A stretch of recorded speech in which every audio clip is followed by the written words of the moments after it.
Abra sua Bíblia comigo, por favor. Livro do profeta Ezequiel. O capítulo é o 22. E o versículo é o 30. Ezequiel, capítulo 22, versículo 30.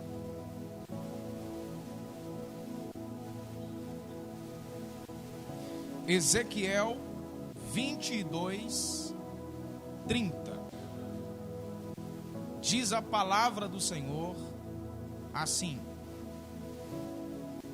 procurei entre eles um homem que reconstruísse a muralha e se colocasse na brecha diante de mim a favor desta terra, para que eu não a destruísse, mas não encontrei ninguém.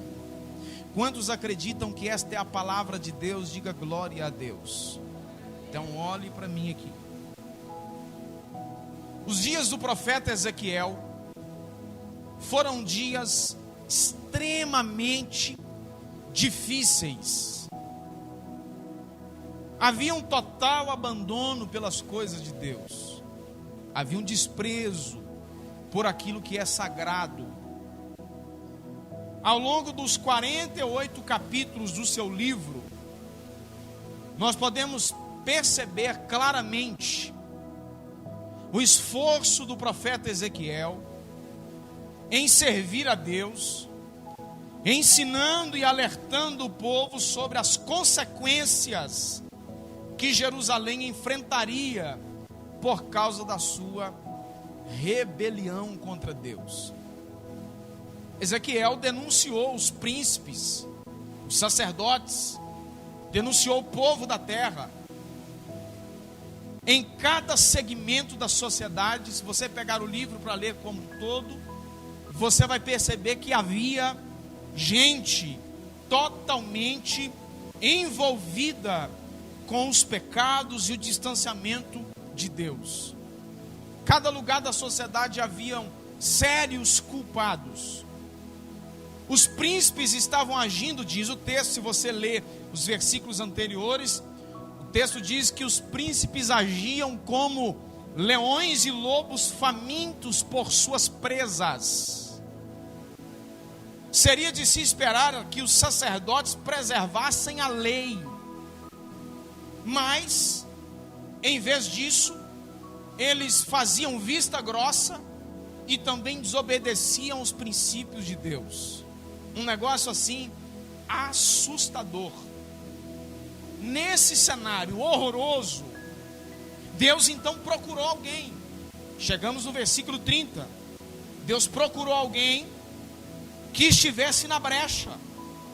Ele disse: olha, eu preciso que alguém reconstrua os muros, porque aqui era o seguinte: a desobediência do povo traria contra a cidade inimigos, e a cidade estava desguarnecida, desprotegida.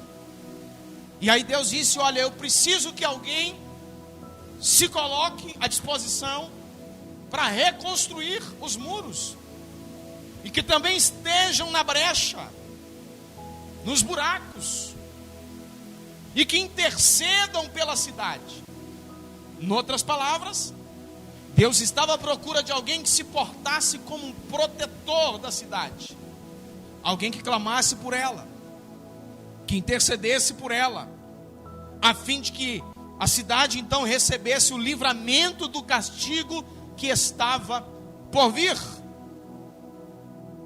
Quais qualidades teriam ou tem um homem que Deus, ou aquele que Deus está procurando?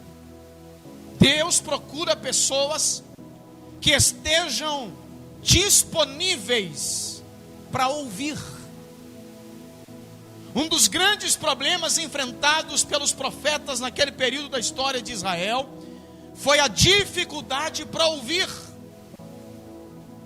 Quando Deus chamou Ezequiel, lhe fez a seguinte advertência, Ezequiel capítulo 2, versículo 7.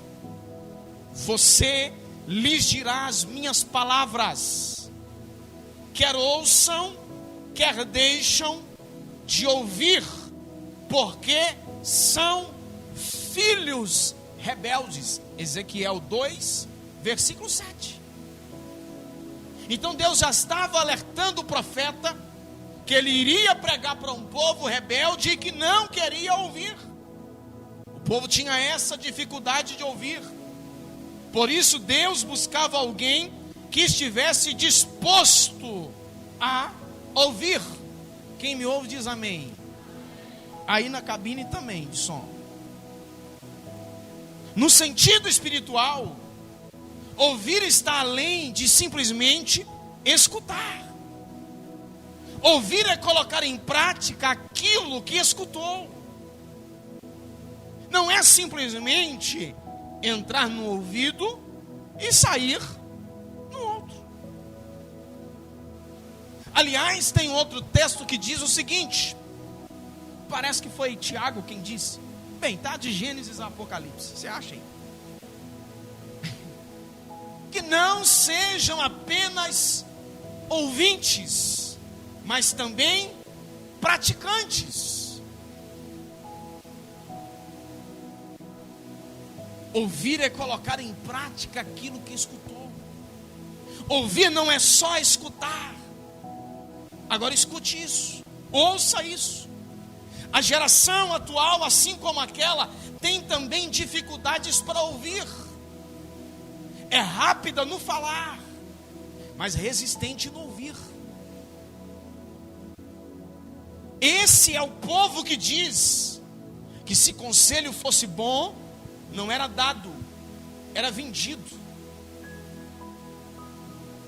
Eu outro dia perguntei a alguém que estava dizendo assim, não, se precisar, eu falo a verdade mesmo, me dou quem doer. Falo e pronto. Eu disse, tá. De certa forma é uma virtude. Todavia, a maioria daqueles que dizem falar a verdade e pronto, tem resistência a não ouvir. A qualidade daquele que Deus procura para estar na brecha é aquele que sabe ouvir. No dizer de Paulo, virá um tempo em que pessoas já não escutarão o ensino verdadeiro, seguirão os próprios desejos e buscarão mestres que lhes digam apenas aquilo que agrada os seus ouvidos. 2 Timóteo capítulo 4, versículo 3. Por quê? Nós temos dificuldade para ouvir, gente, aquilo que a gente não gosta.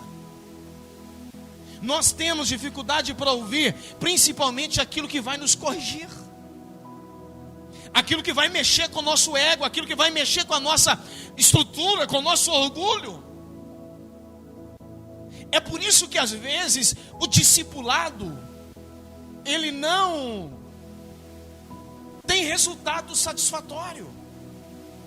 Porque o discipulado, ele consiste em aprender aquilo que você não sabe. E para isso a gente tem uma predisposição. Quando a gente vê uma novidade, algo que a gente nunca tinha visto, algo que a gente nunca tinha ouvido, a gente tem essa predisposição para o novo. Olha que legal isso, eu não sabia disso. Agora o discipulado, ele não consiste em apenas aprender, mas também desaprender.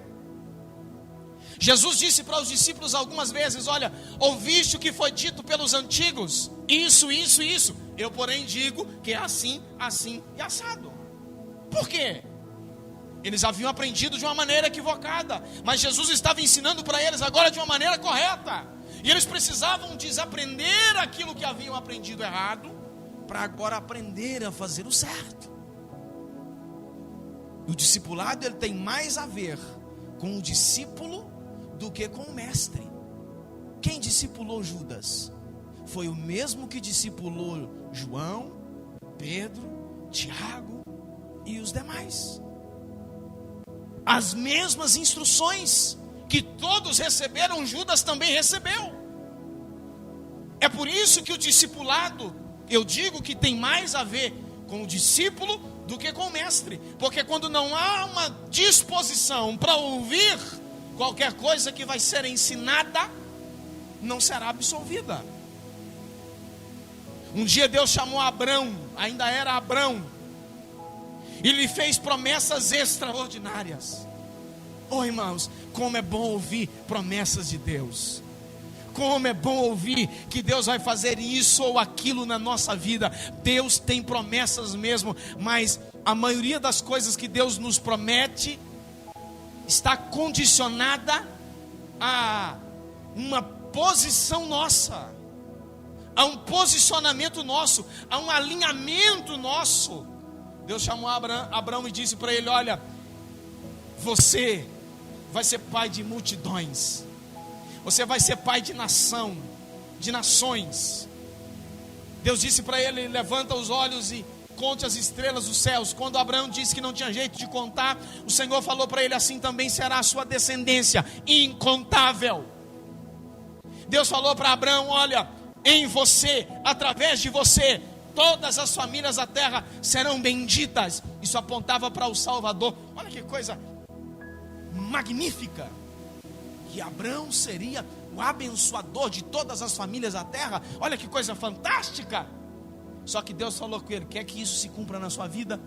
Saia da casa da sua parentela, some daqui e vai para um lugar que eu só vou te mostrar depois que você sair.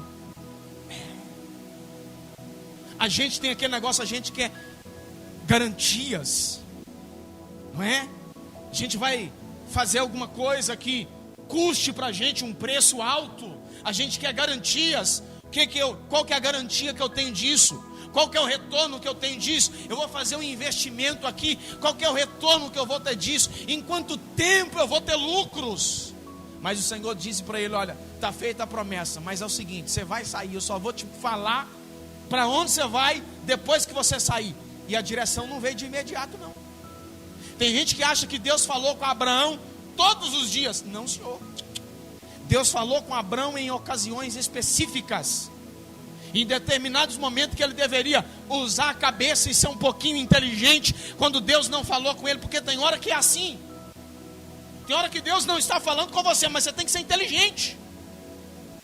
E aí, quando precisou do Abraão usar a cabeça, ele caminhou para o caminho errado. Foi parar no Egito, tomou um prejuízo muito grande, se meteu em confusão que não era dele. Grande segredo para o cumprimento daquilo que o Senhor tem para nós é estarmos sensíveis para ouvir. Há uma enorme diferença entre o Abraão, que até aquele momento que Deus o chamou, não tinha muitas experiências com Deus, com o sacerdote Eli, por exemplo, que exercia o sacerdócio. Abraão não apenas ouviu, mas ele saiu sem questionar. Eli nem conseguia ouvir mais a voz de Deus. Lamentavelmente, muitos cristãos também estão dessa mesma maneira, confundindo a voz do seu próprio coração com a voz de Deus. Há tantos perdidos em suas ilusões e já não sabem mais o que fazer. Há tanta gente tentando, assim como Saul tentou, ouvir a voz de Deus, buscando Samuel, que já tinha até morrido. Há tanta gente buscando ouvir a voz de Deus em outras coisas, por exemplo, no horóscopo, na voz da cigana, na feiticeira, na benzedeira, na oração dos mortos. Porém, tudo isso é em vão. Sabe o que é isso? Mateus capítulo 6, versículo 6 nos diz Jesus: mas você, quando orar, vá para o seu quarto, feche a porta, ore ao seu pai, que não pode ser ocultado em nada, que ele vê isto, e o seu pai que vê você em segredo, lhe dará a devida recompensa da sua oração. Não tente buscar orientação de Deus naquilo que não tem Deus, meu filho. Ouça a voz de Deus. Duas ferramentas para você ouvir a voz de Deus. Aqui está uma: palavra de Deus. Outra ferramenta, eu acabei de citar: vai para dentro do seu quarto, ore. A oração não é um monólogo que você fala sozinho. Na oração você fala e Deus também fala com você. Deus te direciona. Pode ser que Ele não vai te responder naquele exato momento ali que você está de joelho dobrado, mas em algum momento o Senhor vai te dar a direção. Você precisa estar sensível para ouvir a voz de Deus. Ouça a voz de Deus. Jamais confunda a voz daquele que te ouve no secreto do seu quarto. Ele é quem tem o direcionamento correto para a nossa vida. Segunda característica daquele que Deus está procurando: aquele que não foge dos desafios. Ezequiel se viu diante do maior desafio do seu ministério, que era profetizar para uma nação que o próprio Deus havia comparado ela com um vale de ossos secos. Olha que coisa interessante. Você vai ver ao longo do Antigo Testamento Israel ser chamada de nação santa, a menina dos olhos de Deus, povo escolhido, povo santo, povo de Deus. Mas quando chega no livro do profeta Ezequiel, Deus chamou a nação de vale de ossos secos. Deus chamou a nação no livro de Ezequiel de sepulcro caiado. O que é isso? Você chega lá no cemitério, está lá o túmulo, bonitinho por fora, mas por dentro só há podridão. Era essa a comparação da nação que Deus chamou Ezequiel para profetizar. Mas o texto diz que Ezequiel, capítulo 37, Ezequiel começou a profetizar numa visão que ele teve. Não era literal, era numa visão. O Senhor levou ele a um vale de ossos secos, e ele começou a profetizar. E diz o texto que à medida que ele profetizava, os ossos começaram a se juntar, cada osso no seu osso. E daqui a pouquinho houve então uma ressurreição. E aqueles corpos que antes agora eram um vale de ossos secos, agora se colocaram de pé como um exército pronto para a batalha. Porque Ezequiel não fugiu do desafio.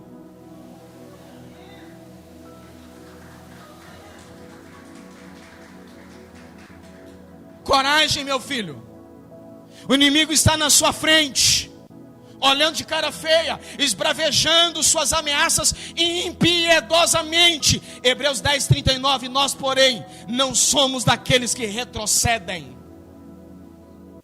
Davi não considerou sua pequena estatura diante de Golias. Golias o ameaçava. Golias o via como menino. Seus próprios irmãos o viam como menino.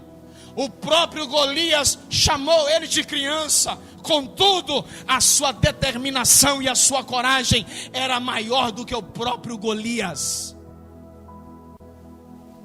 No dizer de Paulo, Deus não nos deu espírito de covardia, mas de poder. Coragem, meu filho, para enfrentar os desafios. Característica de alguém que Deus está procurando: alguém que não foge dos desafios. O Senhor continua procurando homens e mulheres que se coloquem na brecha do muro e confrontem os seus inimigos que estão do lado de fora, pedindo a ajuda de Deus. Ao ler sobre a história, encontramos homens e mulheres que juntos tiveram a coragem de resistir os males comuns daqueles dias e ousadamente se prontificaram a colocar na brecha. Opa, estou aqui. Gente para apontar defeito aparece demais, mas gente para falar estou aqui, realmente o número é menor. O Senhor está procurando gente que não foge dos desafios, gente que não tem medo. O Senhor está buscando intercessores. O Senhor está buscando gente para fechar as rachaduras dos muros. O Senhor está buscando gente para consertar os muros. O Senhor está buscando intercessores. Gente que ora, gente que vive em santidade, gente que não sente medo dos desafios. Os desafios revelam quem somos: corajosos ou medrosos. Quem é você diante dos desafios? Tem gente que não precisa de um leão rugir para ele correr, não. Basta um gato miar. Um gato miando já é o suficiente. Já fica com medo, medroso. Eu não vou nem falar da barata, nada, deixa isso para lá. Os desafios revelam quem somos. O Senhor está nos chamando nessa noite. Seja protetor da sua família. Interceda por ela. Busque por ela. Esteja na brecha por ela. Seja o intercessor da sua cidade. Busque ao Senhor por ela. Confesse os pecados das pessoas que pecam nessa cidade. Interceda por ela. Clame ao Senhor. Interceda pela igreja, ore por ela, clame por ela, esteja na brecha por ela. Os covardes fogem, inventam desculpas, desistem, abandonam, culpam os outros pelas suas próprias tragédias.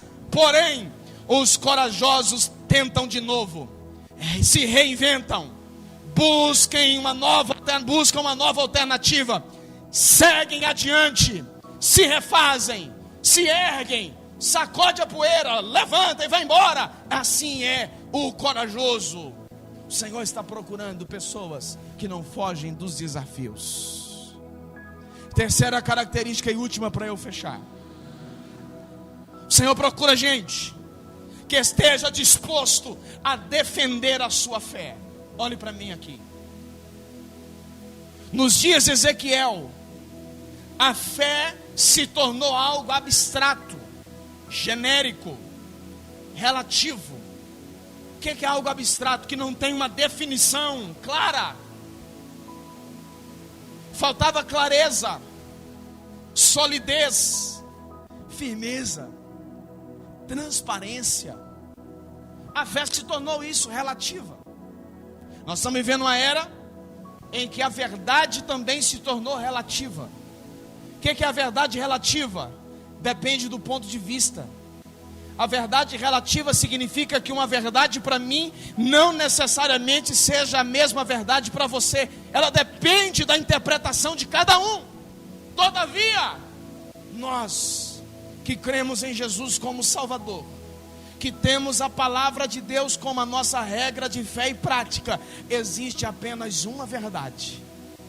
É a verdade daquilo que as Escrituras nos dizem. A fé se tornou abstrata naqueles dias. Nesses dias não é diferente. A nossa fé nunca foi tão afrontada como hoje. A nossa fé nunca foi tão desmerecida como tem sido hoje. Há uma guerra gigante contra as mais diversas formas de preconceitos. Há mesmo horríveis preconceitos, como por exemplo o preconceito racial. Além de crime, isso é pecado, isso é uma realidade.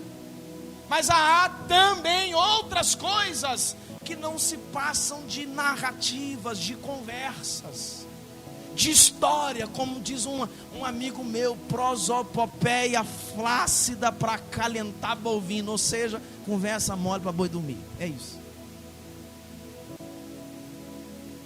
Nisso há também a realidade das perseguições, do preconceito contra evangélicos. Essa também é uma realidade, e que muita gente finge não ver. Basta você entrar nas páginas de líderes que têm um alcance maior nas redes sociais, que você vai ver os comentários, os xingamentos, as palavras que lá estão, por causa de posicionamentos da fé. A nossa fé nunca foi tão atacada. E a palavra de Deus para nós aqui nessa noite é essa: o Senhor está buscando gente que esteja disposto a defender a sua fé.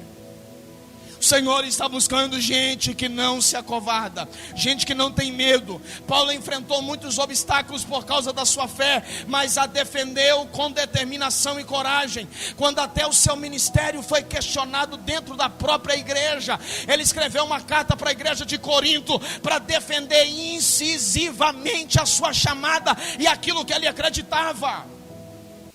A nossa fé e os princípios de vida cristã têm sido confrontados terrivelmente. Cabe você defender a sua fé, ensinar a sua casa.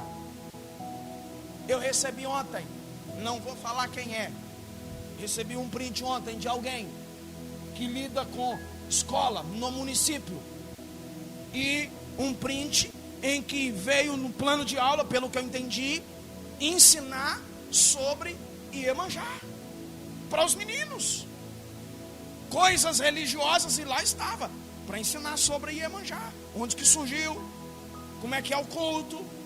E aí eu te falo, você pai, você mãe, como é que está a instrução sua, a dedicação sua com o seu filho? Vou repetir uma frase que eu tenho dito aqui, que é um título de um livro: o coração da criança é de quem chegar primeiro. Faça com que Jesus seja o primeiro a chegar no coração do seu filho, a chegar no coração do seu neto, a chegar no coração do seu sobrinho, daquela criança que você cuida. A palavra de Deus nos diz: ensina o menino no caminho em que deve andar. Não é o caminho, é no caminho. O caminho é apontar o dedo e dizer vai. No caminho você vai junto. Você mostra para ele, ensinando e andando no caminho. É assim que tem que fazer, meu filho. A nossa fé tem sido confrontada. Nunca como antes. Gente que nunca quis nada com Deus, que não acreditam naquilo que a Bíblia ensina, mas que agora quer dizer sobre Deus e o que é que a gente tem que pensar e pregar. Está aí de novo a Xuxa. Meu Deus do céu, a mulher se referia a Deus como o cara lá de cima, e na maior bestagem, como diz vocês, com Deus. E agora vem querer dar pitaco, o que é que tem que ser pregado na igreja, dizendo partes da Bíblia. Outro dia um pastor falou um negócio comigo, eu falei: será que chega a isso tudo? Mas você sabe que esses dias eu estou começando a acreditar nisso. Compre Bíblia, meu filho, agora, e deixe guardada, porque pode ser que daqui a um tempo você vai procurar no mercado, a original mesmo não vai estar lá. O negócio está ficando feio. E aí ela está dando agora aí esses pitacos aí de tirar da Bíblia aquilo que desagrada. Meu Deus, a nossa fé vem sendo confrontada. Distorce o princípio bíblico do amor de Deus, como se Deus fosse um banana, um trouxa. Apagam completamente o princípio da justiça divina e acham que tudo está certo com tudo. O maior problema nisso tudo, gente, não é o ímpio falar. O maior problema nisso tudo é gente que se diz cristão, que ama a Cristo, concordar com essas bobagens. O problema é muita gente ser convencido com essas mentiras. O Senhor está nos chamando aqui nessa noite. Hoje é o nosso culto fé. É tempo de defendermos a nossa fé. É tempo de nos levantarmos ousadamente e declarar a nossa fé. Declarar que a nossa fé está firmada na palavra de Deus e que a palavra de Deus não muda. Esse é o tempo de Deus levantar aqueles que não temem a fornalha, como aconteceu com Sadraque, Mesaque e Abednego. É tempo de Deus levantar pessoas como Daniel, que não teme a cova dos leões, que não se dobra as propostas indecentes, mas que continue defendendo a sua fé ousadamente. Não seja acovardado no meio que você está inserido. Testemunhe ousadamente da fé, testemunhe ousadamente daquilo que você acredita. Seja um representante de Deus legítimo lá.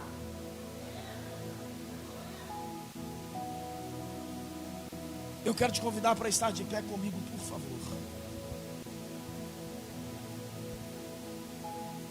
Certamente há muitas outras qualidades naqueles que Deus está procurando. Jesus disse de uma outra qualidade especial naqueles que o Pai está procurando. João capítulo 4, versículo 23.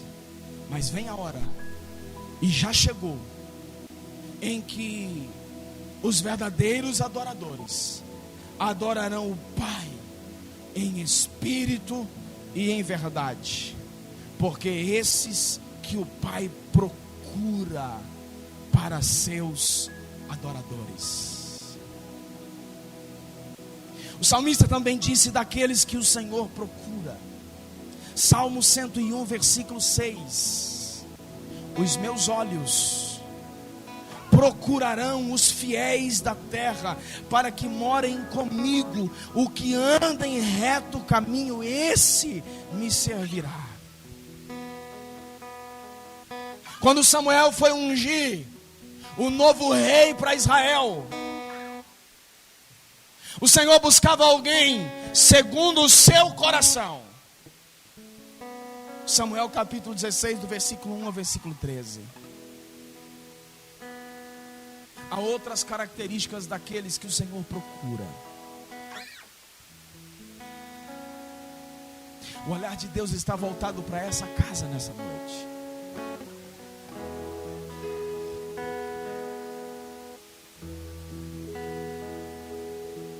Eu sei que Ele está encontrando pessoas aqui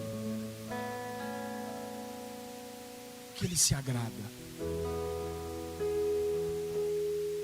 O Senhor está nos chamando nessa noite. Olhai firmemente, sem piscar, sem pestanejar, sem vacilar. Olhai firmemente para o autor e consumador da nossa fé. Não tire os olhos dele.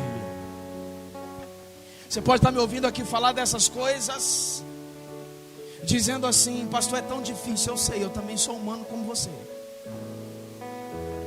Mas o Senhor te dá graça. O Senhor te enche de graça. O Senhor te enche de graça. Ele jamais deixaria que você firmemente, olhando para Ele, colocaria tudo a perder. Ele tem interesse na sua firmeza. Portanto, o Senhor te enche de graça. O Senhor te enche de graça. Faz assim com as suas mãos, como quem recebe. Oh, uma unção poderosa de Deus sendo derramada sobre nós aqui nessa noite.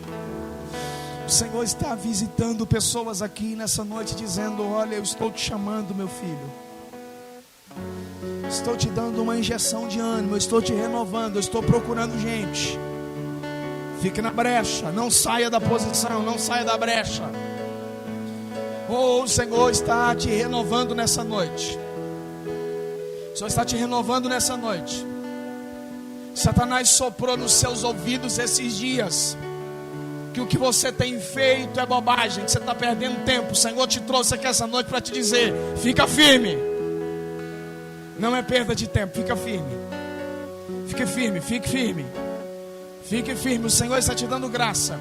Não saia da brecha, não saia da posição de onde o Senhor te colocou. Não saia da posição de onde o Senhor te plantou. Oh, aleluia, aleluia, aleluia, aleluia, aleluia, aleluia. Aleluia, aleluia, aleluia. Seja visitado pelo Senhor.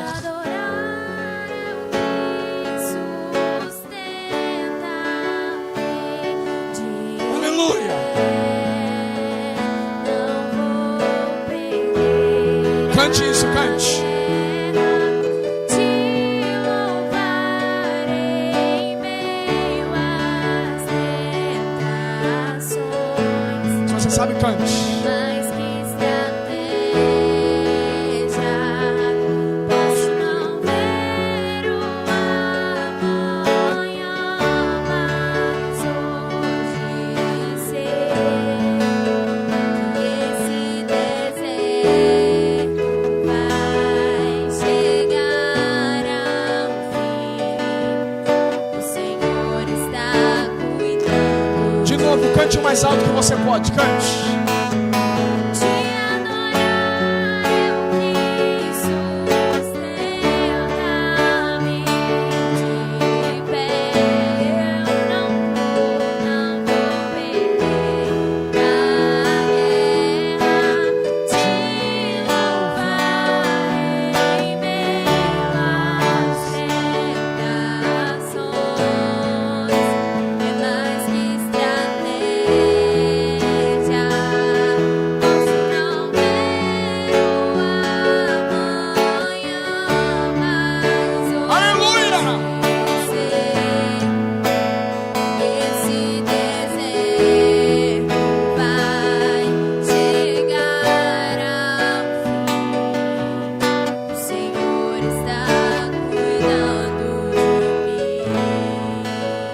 Senhor é o Pai que não despreza o filho.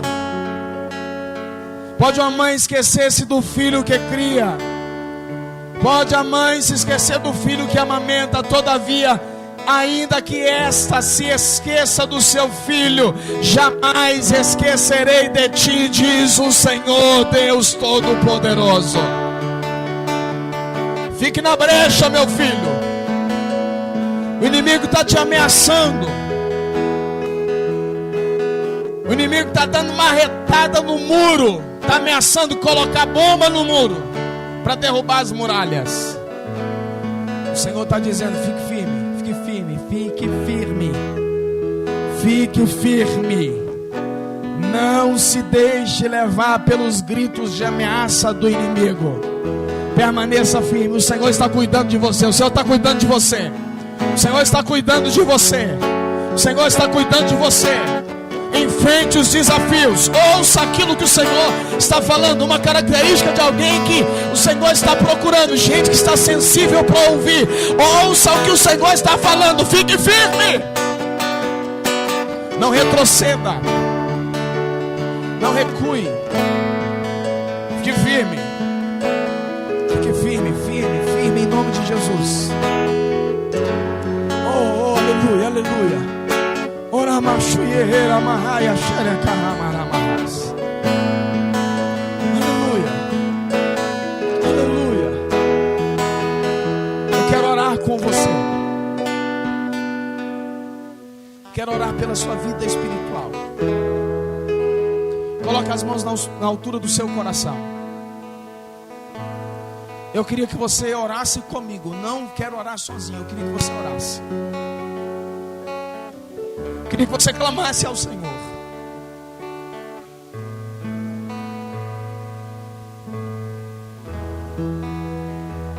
Senhor, em nome de Jesus, quero clamar ao Senhor agora, Deus, pela vida espiritual da sua igreja, do seu povo. Senhor, quantas vezes nós somos afrontados e tem hora que a situação aperta demais. Mas nós queremos clamar ao Senhor agora por um renovo espiritual na nossa vida.